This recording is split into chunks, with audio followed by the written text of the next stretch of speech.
Bismillahirrahmanirrahim. Assalamualaikum warahmatullahi wabarakatuh. Alhamdulillah, wassalatu wassalamu ala rasulillah, nabiyyina wa sayyidina Muhammad ibn Abdullah wa ala alihi wa sahbihi wa man walah, wa ba'd. Saudara-saudariku dimanapun kita semua berada, semoga kita selalu dilindungi dan dibahagiakan oleh Allah Subhanahu wa Ta'ala dalam menjalani seluruh aktivitas berkehidupan kita, sehingga insya Allah mampu menghadirkan bekal-bekal terbaik sebelum kita kembali kepada Allah Subhanahu wa Ta'ala. Tentunya dalam kehidupan ini kita berharap mendapati kesuksesan, kebahagiaan, dan dua hal dimaksud dapat berkelanjutan di setiap tempat yang kita akan pijak. Bukan hanya di dunia, tapi juga insya Allah saat di alam kubur, pun demikian saat berkehidupan abadi di akhirat kelak. Untuk itulah kita seringkali berdoa, semoga di dunia ini kita mendapatkan kebaikan dalam berkehidupan, dan di akhirat pun mendapatkan kebaikan dalam berkehidupan. Rabbana atina fid dunya hasanah wa fil akhirati hasanah wa qina adzabannar. Demikian seperti diajarkan di dalam Al-Quran surah Al-Baqarah di ayat 201 itu. Al-Quran menampilkan satu peta jalan yang mengantarkan setiap hamba pada kehidupan yang sangat ideal, berada selalu dalam naungan petunjuk Allah Subhanahu wa Ta'ala, yang dengan itu dapat mengantarkan percepatan hamba dimaksud meraih kesuksesan dan kebahagiaan. Di dalam bahasa Arab, sukses dan bahagia disebut dengan falah. Jika itu dapat digenggam, maka disebut dengan aflah. Orang yang dapat menggenggam kesuksesan dan kebahagiaan dinamakan dengan muflih. Jamaknya disebut dengan muflihun. Orang-orang yang berada dalam naungan petunjuk Allah Subhanahu wa Ta'ala, yang dengan itu ia dibimbing untuk dimudahkan beraktivitas, dilindungi dari berbagai macam gangguan, diberikan petunjuk yang memudahkan mencapai harapan, maka setidaknya mereka berada dalam naungan petunjuk dan kebaikan. Ala hudan. Jika kita gabungkan berada dalam petunjuk, perlindungan yang diberikan oleh Allah, dan orang-orang ini mampu cepat meraih kesuksesan dan kebahagiaan, maka dua bagian ini kalau kita satukan menjadi ulaika ala hudam mir rabbihim wa ulaika humul muflihun. Kalimat ini tertuang dalam satu ayat yang utuh di dalam Al-Quran, yaitu surah Al-Baqarah di ayat yang kelima, sekaligus memberikan tanda kepada kita bahwa ada orang-orang yang sangat mudah beraktivitas, memiliki petunjuk yang jelas, dan cepat menggapai kesuksesan dan kebahagiaan. Siapa mereka itu? Bagaimana cara mendapatinya? Disinilah kita akan mencoba meringkas itu semua secara singkat dan padat tentunya. Teman-teman, ulaika, mereka itu. Maka dikembalikanlah mereka itu yang memiliki ciri-ciri pada ayat-ayat yang sebelumnya. Jika tadi ditampilkan capaiannya di ayat kelima, maka kita dapatkan di ayat keempat, ayat ketiga, dan ayat kedua yang merangkum seluruh langkah menuju kebahagiaan dan kesuksesan sejati dimaksud. Ada 5 hal yang kelimanya kita bisa sarikan khususnya dari ayat 3 dan 4 terkait dengan jalan cepat menuju kesuksesan dan kebaikan serta kebahagiaan yang sejati.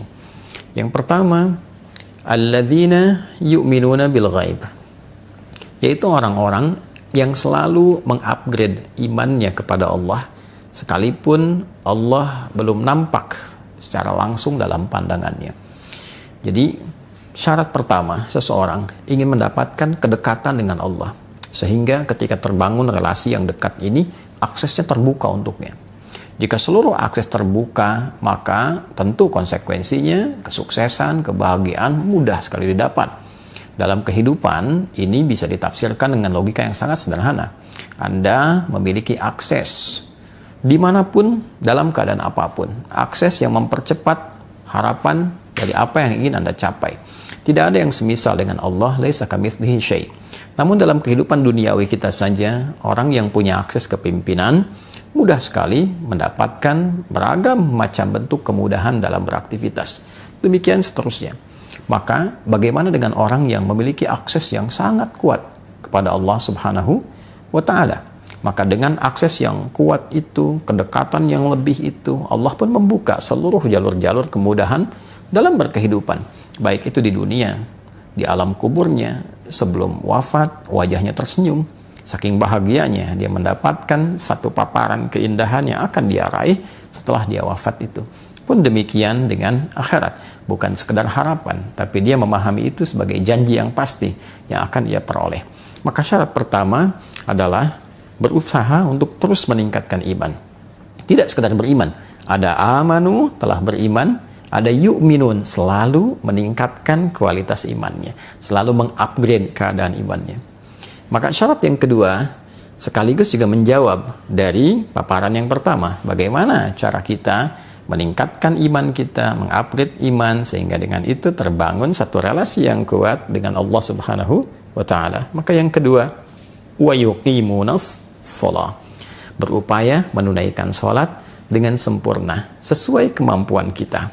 Maka ciri orang yang selalu berusaha meningkatkan iman dan membangun kedekatan lebih dengan Allah Subhanahu wa Ta'ala, pembuktian pertamanya dengan berupaya menunaikan sholat semaksimal mungkin, sebaik mungkin.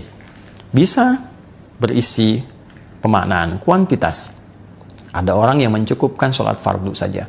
Yang penting subuh, zuhur, asar, maghrib, isya ditunaikan. Tapi orang-orang yang ingin meningkatkan keimanannya kepada Allah, membangun hubungan yang lebih dekat, lebih kuat, dia coba ikuti dengan sunnahnya. Sebelum subuh ada sunnahnya, ia kejar. Antara subuh ke zuhur ada sholat sunnah apa saja, ia coba rinci. Ia coba berusaha menunaikan sesuai kemampuannya. Kemudian sebelum zuhur ada sunnah apakah saja, setelah zuhur ada sunnah apa lagi. Pun demikian di asar, di maghrib, di isya, di pertengahan malam, sesuai kemampuan ia mengeluarkan tema-tema terkait dengan sholat, waktu-waktu terkait dengan sholat. Maka dia berusaha menunaikan. Berapa rakaat bisa dia tingkatkan. Pasti ada perbedaan. Orang yang sekedar menunaikan sholat fardu dibanding dengan yang menambah, meningkatkan dengan sunnah, akan terasa perbedaan pada dirinya. Dan dengan perbedaan itu terasa konektivitas hubungan yang terbangun antara seorang hamba dengan Allah Sang Pencipta pasti juga berbeda. Dan dampaknya akan lain. Orang-orang yang memiliki konektivitas yang baik dengan Allah, melatih pertama kali dengan kuantitas, dengan jumlah, setelah itu akan berpengaruh pada kualitas.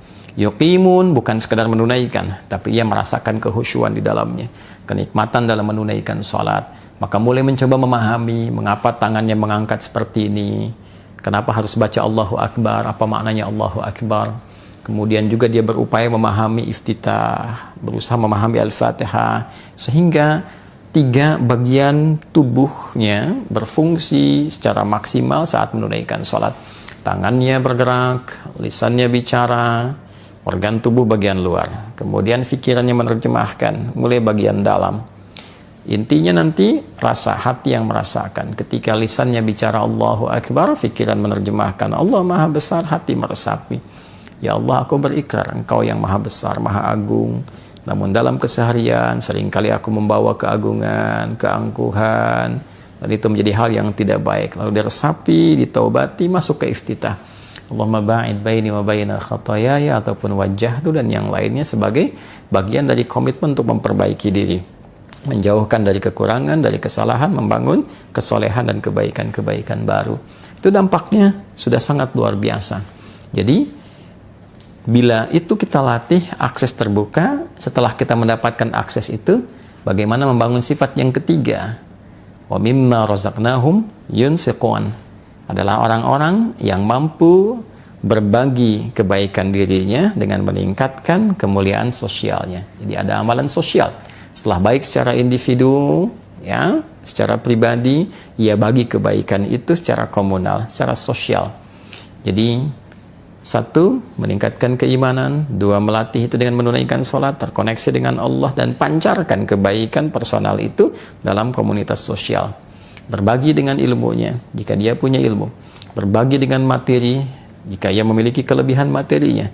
Berbagi dengan sifat-sifat baik, minimal dengan senyuman. Maka nilai-nilai itu akan mempercepat kebaikan-kebaikan yang mampu ia raih. Kebahagiaan bisa diraih ketika berbagi sifat-sifat kebaikan dengan orang lain, walaupun dengan senyuman yang membahagiakan orang. Basmatuka fi wajhi akhika sedekah. Senyummu yang membahagiakan saudaramu itu bagian dari sedekah, dan itu sifat sosial yang baik. Kemudian ada dengan materi, ada dengan pengetahuan. Maka orang-orang yang menerima pembagian-pembagian nilai kebaikan itu dengan aspek nilai kesalehan sosial tadi, tanpa disadari membuka jaringan, membuka perlindungan yang telah Allah buat sistemnya secara alami. Sunnatullah fil kawan, sunnah yang Allah letakkan sebagai hukum berkehidupan yang sifatnya universal. Kemudian yang keempat, tentu untuk melakukan itu semua, meningkatkan iman, menunaikan sholat dengan baik, mengoptimalkan sifat sosial, itu mesti ada panduan. Nggak bisa kita mengerjakan sendiri. Maka kembali kepada panduan berkehidupan. Maka turunlah yang keempat. Walladzina yu'minuna bima unzila ilaik wa ma unzila min qablik. Maka orang-orang ini berupaya menjadikan Al-Quran sebagai pedoman berkehidupan. Allah menyampaikan dengan sangat terang, sangat jelas bahwa Al-Quran ketika diturunkan fungsinya bukan sekedar untuk dibaca, tapi kurikulum kehidupan yang mengantarkan seluruh keadaan hidup kita menuju kebahagiaan dan kesuksesan sejati. Maka kurang lebih 6.236 ayat, 114 surah, 30 juz itu isinya adalah kurikulum kehidupan. Kita keluarkan tema-tema kehidupan dari ayat-ayat yang sangat indah itu, yang terang dan jelas petunjuknya secara tematik. Tema tentang pokok kehidupan, tentang fungsi tubuh kita, bagaimana mata harus melihat, telinga mesti mendengar, lisan berbicara sampai ke ujung kaki. Bagaimana panduan dalam menjalani aktivitas hidup sebagai seorang misalnya profesional, dia pebisnis, ada lagi yang di birokrasi, di diplomasi, ada yang mengajar, ada yang berdagang, dan sebagainya. Dikeluarkan ayatnya, lalu dilihat detilnya pada petunjuk kehidupan Nabi Sallallahu Alaihi Wasallam, dan belajar orang-orang terdahulu ketika menjalankan petunjuk di eranya seperti apa hasilnya. Disempurnakan di era Nabi Muhammad Sallallahu Alaihi Wasallam, diwariskan kurikulumnya sampai sekarang. Al-Qur'annya tidak berubah, dan orang-orang yang menjalani itu setiap generasi didapatkan capaian tertinggi yang membangun peradaban. Sebaliknya, ketika itu dijauhi, apalagi ditinggalkan, na'udzubillah, maka yang muncul ketertinggalan, kemudian kejatuhan, terjerembab. Silahkan lihat perjalanan sejarah. Semakin warisan itu digunakan, semakin cepat mendapatkan satu kemajuan, kecerahan, dan kebaikan. Dan ketika jatuh peradaban itu, riset menunjukkan kejatuhan itu diakibatkan oleh terlenanya pada dunia yang dirasakan dan mulai menjauh dari kurikulum kehidupan yang telah digariskan dalam Al-Quran. Kemudian yang kelima, yang terakhir adalah wabil akhirati hum yuqinun. Mereka yakin dengan kehidupan akhirat sehingga menjadikan akhirat sebagai proyek yang terpenting dari semua berbagai macam perjalanan hidup yang dilalui. Tentunya akhirat adalah ujung kehidupan kita. Setiap kita berpindah ke satu tempat, kita akan menyiapkan bekal. Ingin liburan ke kota lain saja, kita menyiapkan bekal. Ingin liburan ke negara lain, kita menyiapkan bekal. Tujuannya saat tiba di tempat itu, kita mendapatkan kehidupan yang memberikan kenyamanan. Pertanyaan akhirnya adalah, di tempat kita terakhir berkehidupan dan tidak ada tempat lagi untuk kita tuju, tidak ada perpindahan lagi, abadi ada di situ, bekal apa yang sudah kita siapkan? Maka orang cerdas adalah orang yang berupaya mencari bekal terbaik di setiap tempat yang akan ia tinggali, sekalipun hanya transit. Dan di antara yang tercerdas itu, ia mengumpulkan bekal paripurna untuk tempat abadinya, dan di tempat itulah dia akan hidup selamanya dan tidak berpindah ruang kembali. 5 ini, jika dihadirkan dalam kehidupan kita, maka menghadirkan ayat yang kelima, ulaika, mereka itu yang mampu meningkatkan keimanannya kepada Allah dengan berupaya melatih itu melalui penunaian sholat yang baik, lalu mengoptimalkan nilai-nilai itu dalam konteks kehidupan sosial, menjadikan Al-Quran sebagai panduan hidup, melihat pada praktik di zaman-zaman dulu ketika dipraktikkan dengan nilai kekinian sesuai dengan eranya, lalu menjadikan akhirat sebagai proyek terbaiknya. Itulah ala hudam mir rabbihim, orang-orang yang akan selalu berada dalam petunjuk Allah sehingga memudahkan ia meraih kebahagiaan, kesuksesan, berada dalam perlindungan, wa ulaika humul muflihun, dan pastilah orang-orang itu akan selalu merasakan kebahagiaan dan kesuksesan yang sejati. 5 hal ini ketika dikerjakan dengan raihan tadi hanya akan mampu dilakukan oleh orang-orang yang disebut dalam Al-Quran sebagai orang-orang bertakwa. Dzalikal kitabu, isi Al-Quran itu yang sangat indah, yang jauh dari gambaran kita, yang punya keagungan yang tinggi, la raiba fi, tidak pernah ada keraguan di dalamnya. Kita mesti yakin, jangan pernah meragukan satu ayat pun, bahkan satu huruf pun di dalam Al-Quran. Maka ketika itu bisa kita yakini dengan optimal, keyakinan itu harus membuat kita mampu untuk menggali pemahaman dalam Al-Quran dan mengoptimalkannya. Maka jadilah ia petunjuk. Siapa yang mampu melakukan itu? Hudal lil muttaqin. Semua kurikulum kebaikan dan petunjuk itu hanya bisa dikerjakan oleh orang-orang yang bertakwa. Maka ketika khatib Jumat mengatakan mari kita tingkatkan takwa, ketika dalam pengajian dibuka dengan peningkatan takwa, sejatinya takwa itu mengantarkan kita pada kebahagiaan dan kesuksesan yang sejati. Wa may yattaqillaha yaj'al lahu makhraja wa yarzuqhu min haitsu la yahtasib. Siapapun yang mampu meningkatkan takwa, maka ia berpeluang mendapatkan beragam solusi dari berbagai macam persoalan kehidupan yang dihadapi, bahkan rizki pun boleh jadi akan mengalir kepadanya dari sisi yang tidak dia duga. Wattaqullaha la'allakum tuflihun. Tingkatkanlah takwa kalian kepada Allah, maka kalian akan cenderung mendapati kesuksesan dan kebahagiaan yang sejati. Wattaqullaha wa yu'allimukumullah. Tingkatkanlah takwa kalian kepada Allah, dan Allah akan berkenan mengajarkan pada kalian pengetahuan-pengetahuan yang baru. Takwa ada pada pengetahuan, takwa ada pada kebahagiaan, takwa adalah solusi berkehidupan. Pertanyaannya, siapa di antara kita yang mengaku sebagai insan beriman, terlebih menyimak video ini, yang berupaya memotivasi dirinya untuk meningkatkan takwanya kepada Allah dan mendapati janji Allah sebagai sesuatu yang pasti untuk diraih. Semoga berkenan. Maafkan saya, Adi Hidayat. Assalamualaikum warahmatullahi wabarakatuh.